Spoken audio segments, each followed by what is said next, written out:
season. So, Shannon, how much pressure is actually on Steph? Skip, there's a lot of pressure on him because now no Klay, KD's gone, long gone.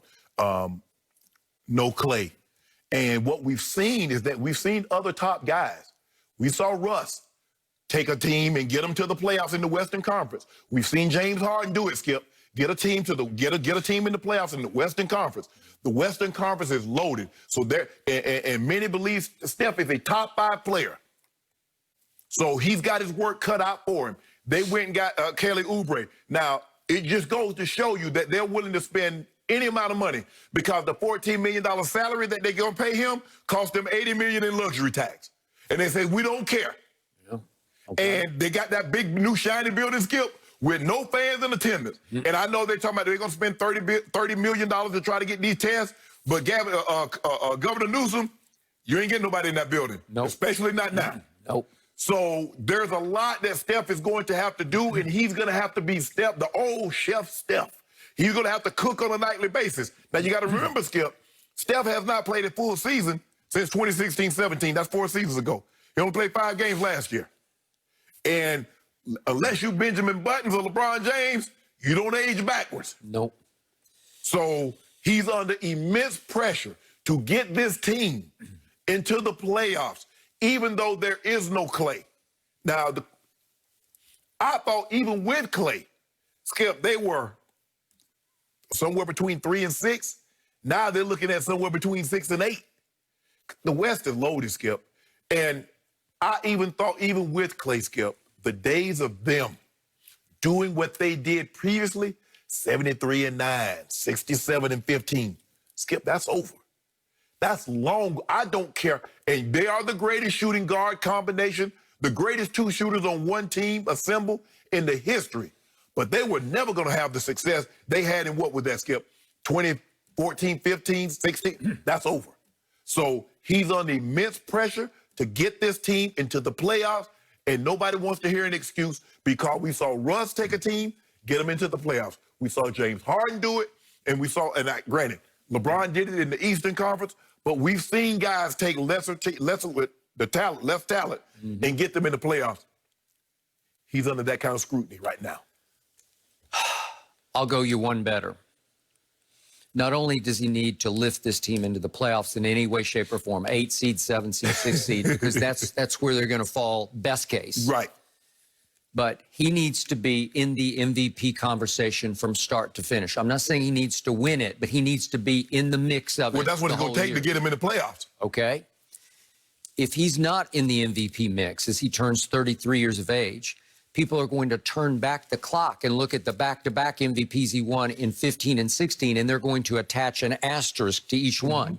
And they're going to say, with Klay, right, both times, and they're going to say, I'm going to throw this in. Remember, Andrew Bogut was your 5 in those 2 years. Right. Andrew Bogut was the first pick in the draft. Yes. Don't underestimate that. He was, at the time, the best passing big man in basketball. He was the shrewdest of operators because he could pick and roll like crazy for Steph. He could get Steph free. Okay? What I'm saying is when you have a shooter beside you who can get even hotter than you can get. Right. Because now we've seen what Klay can do. He can score 37 points in a quarter without missing a single shot. He went 13 for 13 in a third quarter and 9 of 9 from 3 and 2 of 2 from the free throw line. Seriously, Steph is the greatest shooter I've ever seen, but he can't get as hot as that guy can get. Right. Because the other guy rivals him as the greatest shooter ever. And to your point, they're obviously as a duo that there's never been anything like them before, not even close. I remember when Mark Jackson first said that, people like, can they play? Oh, well, that's when he was the coach. Yeah, he's like, oh, there we go. Oh, the hyperbole. He said, no. He said, these are the greatest 2 shooters. And he was way right. way right. And he got to coach them at practice every day, and he would just, I'm sure, sit back in awe about, like, huh? Are they really shooting like this? Are they really doing this? Yeah, they really did. And I was in awe of Steph in 15 and 16, just in and of himself, because I'd never seen anything like this before. So in 15, he wins MVP with 44% three-point shooting. Every year in here, he led the league in free throw shooting at 91-ish%. And he made 286 threes the first which was MVP, the record. Which was the record. He topped it the next year with 402. 402? And he led the league in scoring in 16 with 30 a game, led the league, and shot 45% from three. We'd never seen any kind of a shooting display like this in the history of basketball. And Skip, that was the year he went 50, 40, 90. Okay. 50% from the field, 40 from three, and 90 from the free throw line. He made 50%. He did 45% for the three. Okay, so where he started to lose me a little bit was those playoffs came, and they're up 3-1 on your guy, and then disaster struck. 3 games of disaster. Game 5, Game 6, and Game 7 was back at Oracle in, quote-unquote, Steph's house. And he lost me a little bit. I lost a lot of respect because in those games, 5, 6, and 7, here's what he shot in those 3 games. 22 of 60 from the floor. That's 37%. From 3, 15 of 42. That's only 36%. Remember, he's 45% in the regular season. He averaged 4 turnovers in those 3 games and only 2 assists in those 2 games. So the turnover ratio was horrible. And he was a combined minus 20 in those 3 games. Now let's look at the fourth quarter. It got way worse in the fourth quarter of those 3 games. He shot 6 of 20 from the floor. That's 32%. 3 of 12 from 3 in the combined 3 fourth quarters. That's 25%.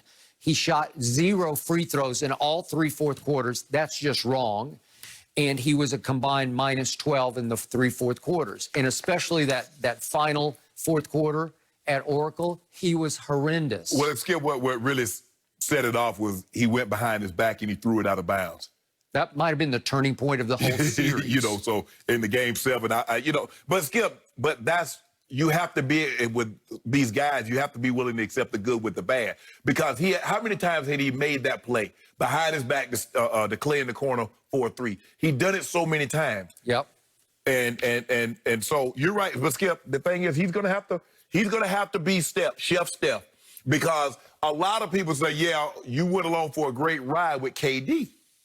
Because that's a whole nother issue. Because KD he didn't win an MVP, obviously, but he went along for the ride twice. But I mean, I wouldn't say he went along for the ride, Skip. But I mean, he was unbelievable in no playoffs. It's just KD was just out of this world, on another planet. But remember, Steph has never been a Finals MVP because Iguodala was the first time, and then KD. Well, they should have gave that thing to Steph. Okay, well, he made a case. I'll give you that. But the best player on the planet was Kevin Durant. Well, the question is, Skip, how good is James Wiseman going to be? Well, is he going to be Andrew Bogut right out of the box? I think not.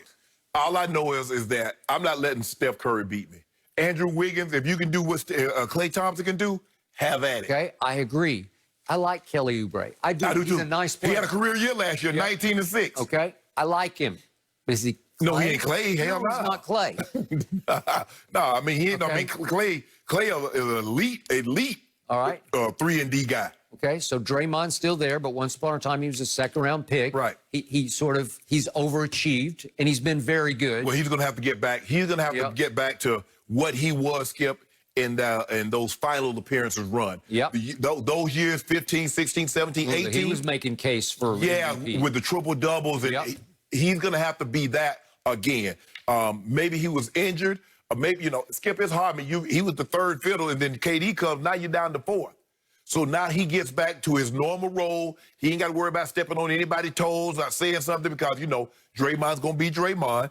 And Draymond stepped on somebody's toes. They got upset, and, that upset the whole apple cart 2 years ago. I don't care what anybody said. It was never the same after that. Oh, man, this happens all the time. That, the heat of the moment, Skip. We got all that. We got all the cliche talk. Saying that, no. Yep, I agree. So my bottom line on Steph Curry is he was all world, like out of this world for those few first years. And now it comes time to validate what you once did as you're 33. And more he has become obsessed with playing another game called golf. Right. And I saw it do in Tony Romo in Dallas, because he started to have delusions of grandeur on the golf course, and he started trying to qualify for the U.S. Open. Steph has been playing in a lot of events, including some pro events that allow him in. Yeah. Well, are you going to recommit to this? Because you got to decommit to golf if you're going to do what this. they don't understand is that the worst golfer will beat the best amateur, beat the brakes off him. Yeah, but and that's what Tony Romo's finding out. Do they realize how, just like, oh, that man, he can shoot. Okay, you put him up against these great shooters, Steph or Klay, and he get the doors blown off him. You have to understand, these guys are perfect. Skip, that's their life. Yeah. They didn't just pick this up. Phil Mickelson and DJ, they didn't just pick that up. Like, that's not a hobby to them. Well, trust me, golf gets in your blood because it's got a hold of me, and it won't let go. And he's got it in his blood, and it will be the undoing of you if you're not careful in your later career. You see my guy? My guy ain't got no hobby. You know what? He does not play My golf. guy- That's the one thing I admire My guy about got him. no hobby. He does not play golf. You know what my hobby is? Winning titles. That's what his hobby is. Playing Arizona Cardinals Don't do on that. Madden, Don't do that's what that. he does. That's your hobby. No, don't do that, Skip. you such a hater. You know, way to go. Ooh, no I hobby. love my cuz Steph Curry, but this is all great news for my Lakers. I'm going to leave it there. We had them anyway, Alex. Don't worry about that. We had them anyway. But let's move on, because does Kyler get a